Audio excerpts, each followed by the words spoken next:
এই যে সংখ্যাগুলো দেখছেন, এগুলো শুধু গাণিতিক ডিজিট নয়, এটি একটি বিশাল ঋণের বোঝা যা প্রতি সেকেন্ডে বাড়ছে। আমরা কথা বলছি মার্কিন যুক্তরাষ্ট্রের জাতীয় ঋণ নিয়ে, যা বর্তমানে $35 ট্রিলিয়ন ছাড়িয়ে গেছে।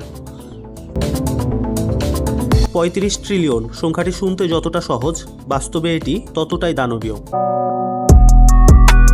আপনি যদি প্রতি সেকেন্ডে $1 করে খরচ করেন, তবে $1 মিলিয়ন খরচ করতে আপনার সময় লাগবে 12 দিন, আর $1 বিলিয়ন খরচ করতে সময় লাগবে 32 বছর। কিন্তু $35 ট্রিলিয়ন খরচ করতে আপনার সময় লাগবে 11 লক্ষ বছর। অর্থাৎ $35 ট্রিলিয়ন পর্যন্ত পৌঁছাতে আপনার কয়েক প্রজন্ম নয়, বরং সভ্যতার শুরু থেকে আজ পর্যন্ত সময়ের চেয়েও বেশি সময় লাগবে। এটি যদি উচ্চতার হিসেবে হয়, তবে যদি $1000 নোটের বান্ডিল একটার উপর একটা সাজানো থাকে, তবে সেই পাহাড় এভারেস্ট নয়, বরং মহাকাশ ভেদ করে 1000 মাইল ওপরে চলে যাবে। বিশ্বের সবচেয়ে শক্তিশালী অর্থনীতি কি তবে তাসের ঘরের উপর দাঁড়িয়ে? কিভাবে এই ঋণের পাহাড় তৈরি হলো, আর এই ঋণ শোধ না করলে পৃথিবীর ওপর কি প্রভাব পড়বে?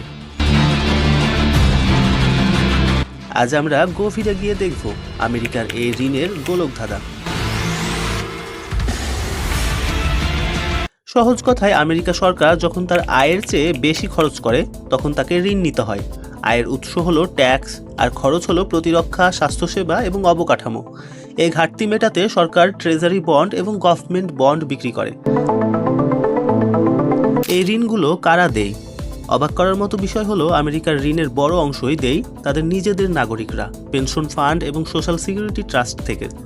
তবে বড় একটি অংশ আসে চীন, জাপান এবং ইউরোপের মতো বিদেশি বিনিয়োগকারীদের কাছ থেকেও। আমেরিকার ঋণ সবসময় এমন ছিল না। ইতিহাসে দেখা যায় বড় বড় যুদ্ধের সময় এই ঋণ আকাশচুম্বী হয়, কিন্তু গত 2 দশকে এটি নিয়ন্ত্রণের বাইরে চলে গিয়েছে। যেমন 2001-এর পর আফগানিস্তান এবং ইরাক যুদ্ধ, 2008-এ বৈশ্বিক অর্থনৈতিক মন্দা মোকাবেলায় বিশাল বেইল আউট প্যাকেজ, কিংবা 2020 সালের কোভিড-19 মহামারী অর্থনীতি সচল রাখতে ট্রিলিয়ন ট্রিলিয়ন ডলারের প্রণোদনা।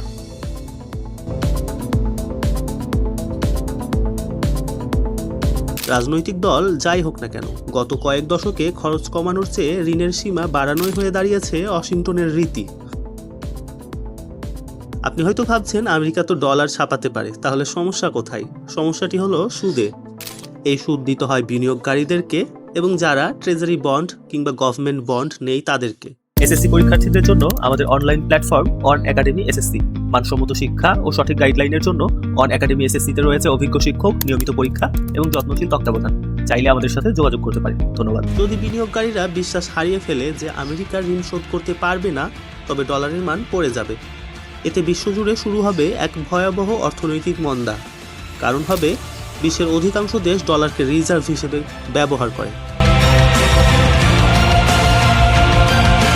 অর্থনীতিবিদরা 2টি উপায়ের কথা বলেন: 1, খরচ কমানো, যা রাজনৈতিকভাবে অত্যন্ত কঠিন, এবং 2, ট্যাক্স বাড়ানো, যা সাধারণ মানুষের জন্য কষ্টদায়ক। তবে আশাবাদী হওয়ার মতো বিষয় হলো, আমেরিকার জিডিপি বা মোট উৎপাদন ক্ষমতাও বিশাল। যতদিন পর্যন্ত আমেরিকার অর্থনীতি ঋণের চেয়ে দ্রুত গতিতে বাড়বে, ততদিন এই সংকট হয়তো সামলানো সম্ভব। আমেরিকার ঋণ কোনো সাধারণ সমস্যা নয়, এটি একটি বিশ্বস্ততার পরীক্ষা। মুদ্রার ওপারে লেখা থাকে ইন গড উই ট্রাস্ট, কিন্তু আধুনিক বিশ্ব অর্থনীতিতে চলছে ইন ডেপথ উই ট্রাস্ট নীতিতে। এই পাহাড় কত বড় হলে ধসে পড়বে তা হয়তো সময়ই বলে দেবে। তবে আমেরিকার অর্থনীতি ধসে পড়লে পুরো বিশ্বের অর্থনীতি যে ধসে পড়বে, এটা নিয়ে কোনো সন্দেহ নেই। আমাদের পরের ভিডিওতে আমরা বলবো কিভাবে আমেরিকার অর্থনীতির সাথে পুরো পৃথিবীর অর্থনীতি কানেক্টেড সেটা নিয়ে। আরেকটা ইন্টারেস্টিং ব্যাপার, $35 ট্রিলিয়ন নোট দিয়ে আমরা পৃথিবী থেকে চাঁদে যাওয়ার জন্য কয়েক ডজন হাইওয়ে তৈরি করে ফেলতে পারবো। অন্তত 70 বারের বেশি আমরা চাঁদে গিয়ে আবার ফেরত আসতে পারবো।